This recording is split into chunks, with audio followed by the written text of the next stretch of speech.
Assalamualaikum warahmatullahi wabarakatuh. Perkenalkan, nama saya Widya Alvina dari kelas 2C Program Studi Akuntansi Syariah Fakultas Ekonomi dan Bisnis Islam. Di sini saya akan menjelaskan apa itu manajemen produksi. Manajemen produksi adalah kegiatan untuk mengatur dan mengkoordinasikan penggunaan sumber daya yang berupa sumber daya manusia, sumber daya alat, dan sumber daya dana serta bahan secara efektif dan efisien untuk menciptakan dan menambah kegunaan atau utility suatu barang atau jasa. Menurut Sukanto Rekso Hadi Projo, manajemen produksi adalah kegiatan yang bertalian dengan penciptaan barang-barang dan jasa-jasa melalui pengubahan masukan atau faktor produksi menjadi keluaran atau hasil produksi. Kegiatan mana yang memerlukan perencanaan, pengkoordinasian, pengarahan, pengorganisasian, dan pengawasan agar tujuan-tujuan dapat dicapai secara efisien dan efektif. Menurut Edi Herjanto, manajemen operasi atau produksi sebagai suatu proses yang berkesinambungan dan efektif, menggunakan fungsi-fungsi manajemen untuk mengintegrasikan berbagai sumber daya secara efisien dalam rangka mencapai tujuan. Selanjutnya, pelaksanaan tugas dari suatu unit produksi mencakup 3 hal kebutuhan dasar operasi produksi, yaitu menghasilkan dan menyerahkan produk sebagai tanggapan atas permintaan pelanggan pada waktu penyerahan yang terjadwal. Yang kedua, menyerahkan atau menyampaikan produk dengan tingkat mutu dan kualitas yang dapat diterima. Dan yang terakhir adalah memberikan hasil pada tingkat biaya yang serendah mungkin. Kegiatan produksi dalam setiap perusahaan membutuhkan pengelolaan yang baik karena berkaitan dengan hal berikut, seperti perhitungan kuantitas dan kualitas produk, adanya permintaan barang, ketersediaan barang atau jasa, biaya yang dibutuhkan untuk pengadaan barang atau jasa, pengambilan keputusan yang menyangkut ada tidaknya pengadaan barang dalam arti pembuatan yang baru maupun penambahan. Lalu, situasi pasar yang memungkinkan keluarnya barang dengan optimal. Selanjutnya, keseimbangan antara biaya produksi dan keuntungan yang akan diperoleh menurut perhitungan sebelumnya. Selanjutnya, pengamatan terhadap pihak-pihak yang memesan barang. Lalu, pemeriksaan mesin atau alat-alat yang mendukung terpenuhinya produktivitas barang atau jasa, jumlah karyawan yang menangani produksi, pembuatan desain produk yang lebih trendy, lokasi tempat produksi, dan jarak yang ditempuh menuju pasar produksi. Dan yang terakhir adalah pemeliharaan alat-alat produksi dan intensif lembur pegawai. Adapun penerapan fungsi-fungsi manajemen produksi, yaitu fungsi perencanaan atau planning, fungsi pengorganisasian atau organizing, fungsi penggerakan atau actuating, dan terakhir fungsi pengendalian atau controlling. Ruang lingkup manajemen produksi itu sendiri akan mencakup perancangan atau penyiapan sistem produksi serta pengoperasian dari sistem produksi. Assalamualaikum warahmatullahi wabarakatuh. Perkenalkan, nama saya Weni Divani Ayu, NIM 123160118 dari kelas 2C Prodi Akuntansi Syariah Fakultas Ekonomi dan Bisnis Islam. Di sini saya akan menjelaskan tentang strategi lokasi. Strategi lokasi sendiri memiliki tujuan, yaitu untuk memaksimalkan untungan dari lokasi. Penetapan lokasi sangat mempengaruhi biaya, baik itu biaya tetap maupun biaya variabel. Lokasi mempunyai pengaruh besar pada laba keseluruhan perusahaan. Biaya lain yang dipengaruhi oleh lokasi diantaranya adalah biaya pajak, biaya upah, biaya bahan baku, dan biaya sewa. Penentuan lokasi yang tepat akan mempengaruhi kemampuan perusahaan dalam hal di antara lain. Yang pertama, melayani konsumen dengan memuaskan. Yang kedua, mendapatkan bahan mentah kontinu, harga layak atau memuaskan. Yang ketiga, mendapatkan tenaga kerja yang cukup. Dan yang keempat, memungkinkan perluasan perusahaan di kemudian hari. Dan untuk perencanaan lokasi, terdapat faktor-faktor yang perlu diperhatikan yang dibagi menjadi faktor utama dan faktor sekunder. Pembagian ini tidak bersifat mutlak. Rincian faktor-faktor tersebut adalah sebagai berikut. Pertama, faktor utama antara lain yaitu letak pasar. Semakin dekat pasar dengan satu produk semakin baik. Dan yang kedua, letak sumber bahan baku. Bertujuan untuk membuat bahan baku menjadi mudah, murah, cepat, dengan biaya pengangkutan yang rendah serta aman dalam perjalanan. Yang ketiga, ketersediaan tenaga kerja.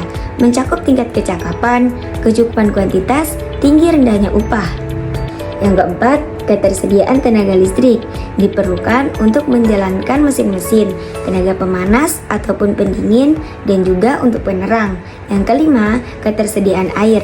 Pemilihan lokasi yang dekat dengan sumber air besar akan sangat berguna untuk beberapa industri, yaitu seperti untuk penyempurnaan industri tekstil, pendinginan reaktor nuklir, dan juga pencucian pada industri kulit.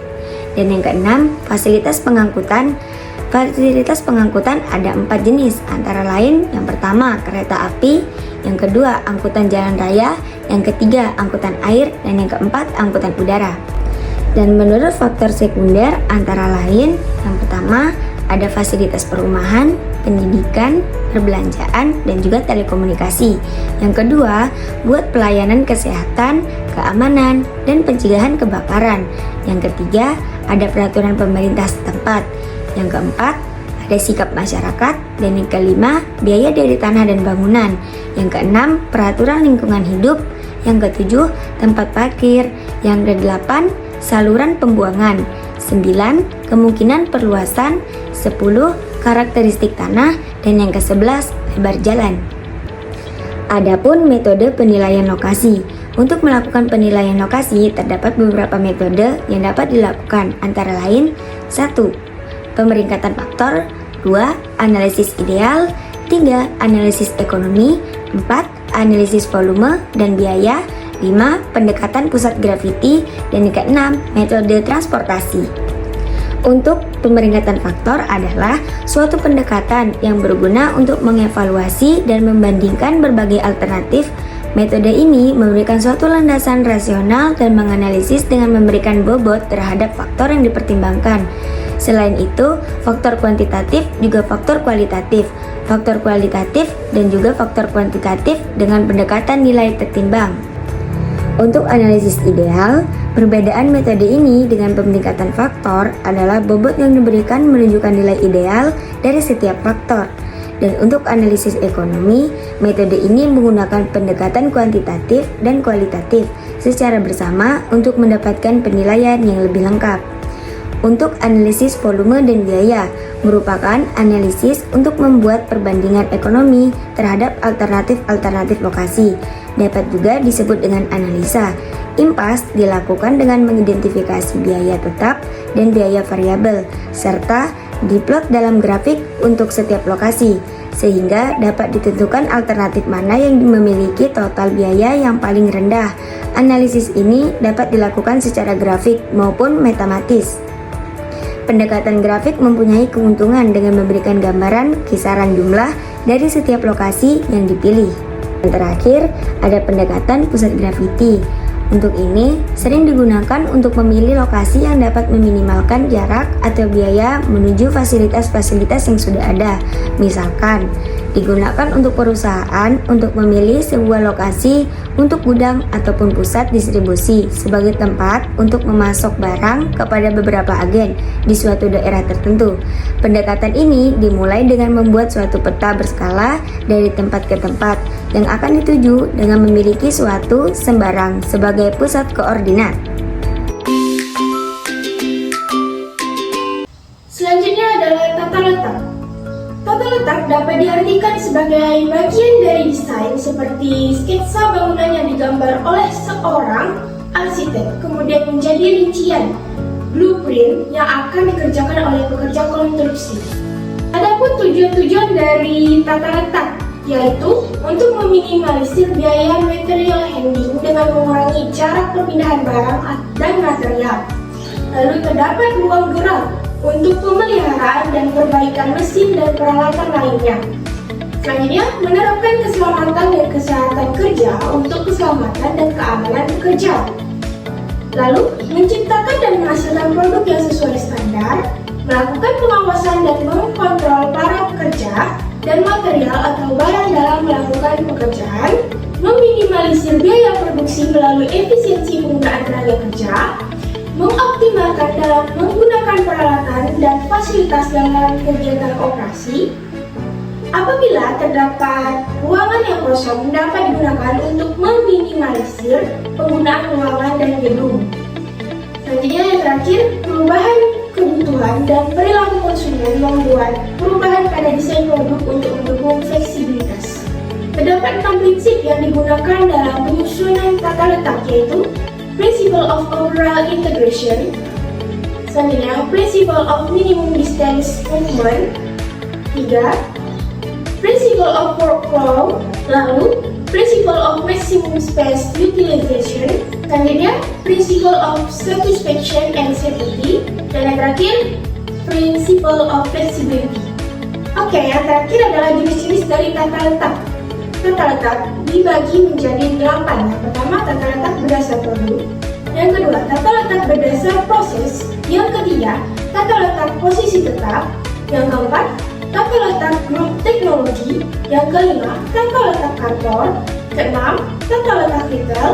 7, tata letak gudang. Dan yang terakhir adalah tata letak seluler. Itulah tadi beberapa materi yang telah kami sampaikan tentang manajemen produksi, lokasi, dan tata letak. Sekian dari kami tutup. Assalamualaikum warahmatullahi wabarakatuh.